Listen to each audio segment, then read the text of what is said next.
গোধূলির আলোয় মধুপুর গ্রাম। মাঠ থেকে কৃষকেরা ফিরছে, কিন্তু গ্রামের সীমানার পুরনো বটগাছের ডালে আজও দুলছে এক মরিচে ধরা লণ্ঠন। নিজে নিজে নড়তে থাকে লণ্ঠনটি। একদিন পুকুর পাড়ে 4 বন্ধু, রহিম, কাজল, মিঠু আর শিলা, তারা ফিসফিস করতেছিল বটগাছের কাছে নাকি রাতে শোনা যায় এক মহিলার কান্না। রহিম শুনে হাসল, কিন্তু শিলার ঠোঁট কাঁপছিল বলার সময়।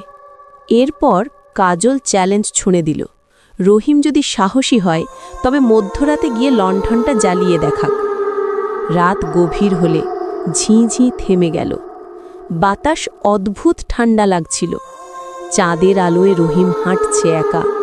হঠাৎ বাতাসে গাছের পাতা কাঁপে। রহিম বটগাছের নিচে পৌঁছাতেই লণ্ঠন নিজে থেকেই জ্বলে উঠল। চারপাশে ছড়িয়ে পড়ল এক কান্নার শব্দ, আর গাছের শিকড়ের পাশে দেখা গেল সাদা শাড়ি পরা এক ছায়া মূর্তি।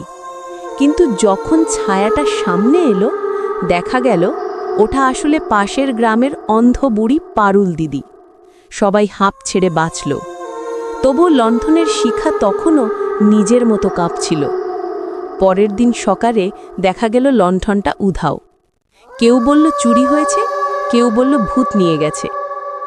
আজও ধান ক্ষেতের মাঝে ভেসে বেড়ানো এক আলোর গোল গ্রামের মানুষ ফিসফিস করে বলে, এটা ভূতের লণ্ঠন।